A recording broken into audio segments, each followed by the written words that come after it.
Welcome to Killer Hope. I'm Christine Vachon, And I'm Ted Hope. and we're here with Brit Marling and Zal Batmanglij. You mouthed that along with me to make sure that I would say it right, so I'm really glad I pulled it off. In Sundance 2011. And Zal, you're here with your first feature film called The Sound of My Voice. And it's in the next section. Right. And one of the things I wanted to ask you is, what is the next section? That's a good question. Yeah. We just had the filmmakers brunch with Robert Redford, and all the filmmakers going around saying, "Oh, what did you make, and what did you make?" And I said, "I have a film in the next section." People said, well, "What is that?" And I said, "It's a section that I think is really defined by technology." They started the next section last year, and they have a symbol for it, which is that less than equals greater than, and last year's next section had a crop of films that played, and they decided to do it again this year. And the movies look so different this year than they did last year, and that's because of the Canon 7 and 5D. I think half of the films, if not more, are shot on that camera. That's remarkable. I've used it to, we shot a movie and we wanted to get more footage. Took the DP and the star and, walked them through Times Square. Took them through, Sunset Boulevard, just a tiny crew, and you have all this production value, 2 people. It's amazing. There's a scene in our movie that takes place on an airplane, and people are like, "How are you going to do this?" And we just bought 3 plane tickets, one for me, one for the actor, and one for the DP. And we just took a Virgin America flight from LA to San Francisco. And on the flight back, the flight attendant, we were at the back galley, and we were filming a wide shot of the whole plane. And the flight attendant says, "What are you guys photographing?" We said, just pictures from the tail end of our trip. Because it's an SLR. Nobody suspects anything. No one thinks that it's going to be on the big screen at Sundance. Right. Until they watch this episode, and now the secret's out.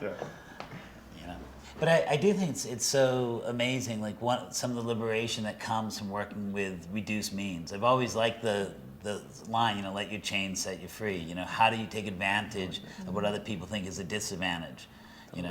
The joy. How big was your crew that you worked with, generally speaking? We ended up having a pretty big crew because, and not because we had any money, we had no money. And I think sometimes when you have no money, like what you're saying, it's like having a huge budget.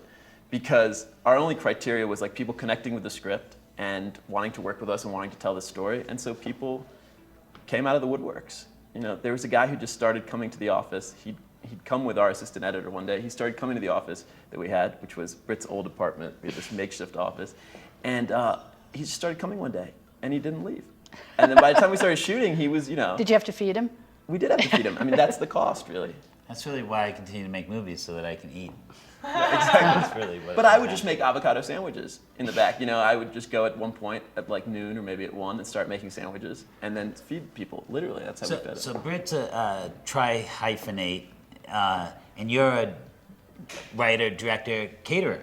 Yeah. I like that. Well, my mom's a chef, so I inherited some of that. So we were talking to Brit a little bit before you got here because you were stuck in the blizzard on your way back from Redford's fabulous luncheon.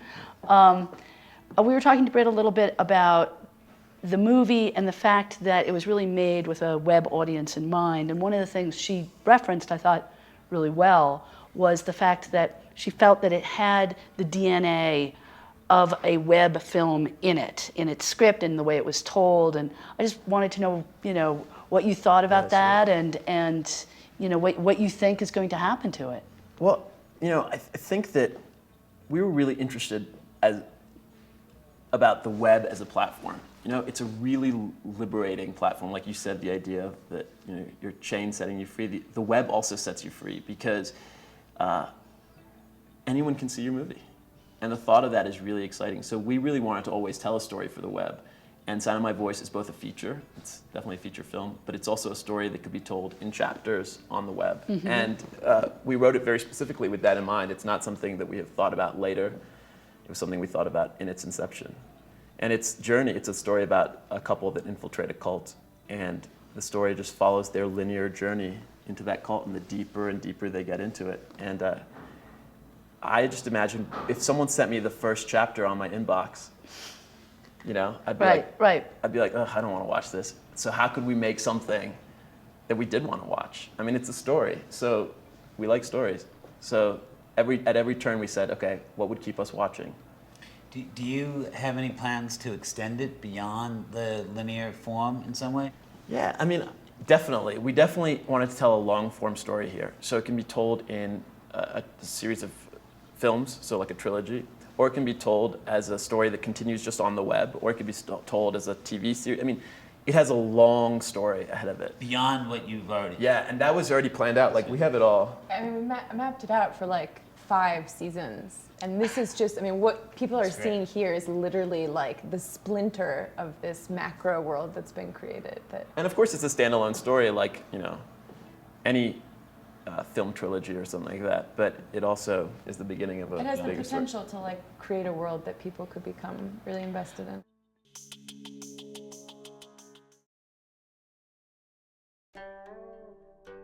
One of the things we also were talking about just before we started was how does the fact that people are now really watching virtually all media on their iPods, iPads, and their computers, how does that affect the stories that we tell? Or on their TV. I mean, what's crazy is that this year, you know, I started Netflix streaming to my television. Right. So it's a big, you know, I have a TV, but I don't have cable or anything like that, or even network TV, but I have the Netflix. Right. And I was watching, you know, Woody Allen's Midsummer Night's Sex Comedy. I was enjoying it very much. And I was watching it, you know, like I read a book. I watched for a bit, and then I went to bed. And then You knew you could go back and Right, see it. right. Exactly.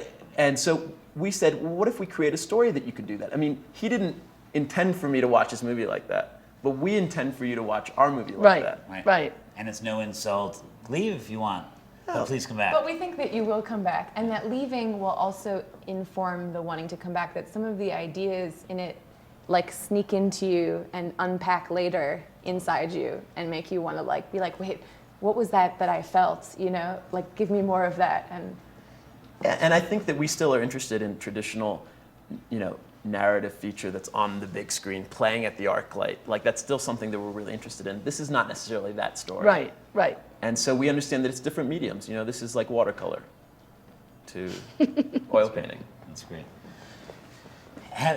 Was any particular inspiration for you in terms of other work that resembled this in any way? No. Lots of films influence me all the time. But with this project, we just wanted to create something that if you found it on the web one day late at night, or if, you know, you found it on your TV late at night, you're just like, what is this? You know, I mean, I actually think if anything is a big reference to this movie, it's Safe, which is your film from, what were you saying, 20 years ago? Around there, yeah, actually. And Ted's name is on it too, Yeah. although I don't think we actually ever even met on the film. But yeah, it's probably about 18 years old. But I mean, when I first watched Safe on video when I was in high school, and that film had a what's going on here feeling to it. And that just kept me watching it. It's such a great feeling too. I think that one of the things that have been lacking in cinema for 10 years is precisely the Right, WTF. right. Yeah. Like, how do you bring that back? because people are consuming so many stories now. It's like when I think about my grandparents, they maybe like consumed a story a month.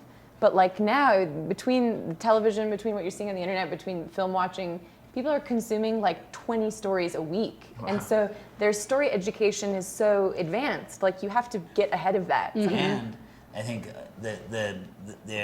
it moves into a realm of choice as opposed to impulse. The way most mainstream movies have been consumed have been kind of spontaneous. Let's go to the movie theater, what's playing?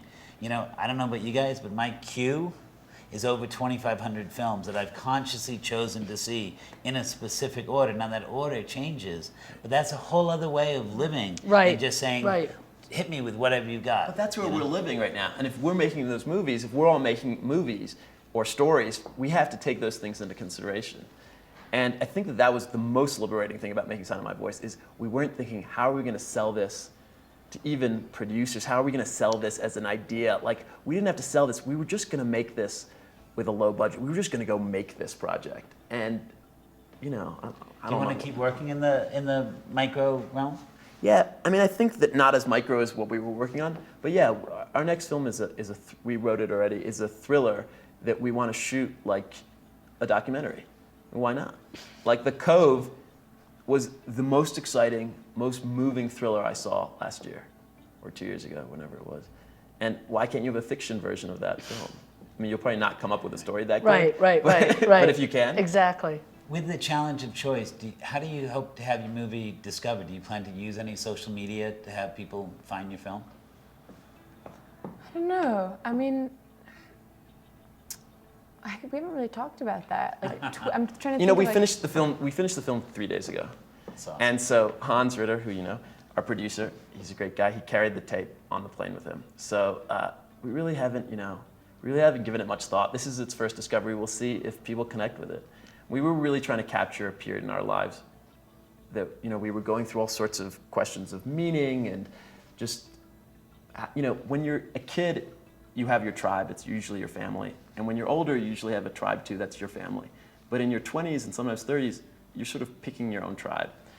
And we're really interested in that. And I think a cult, our movie's about a cult or a group, is an extreme version of picking your own tribe.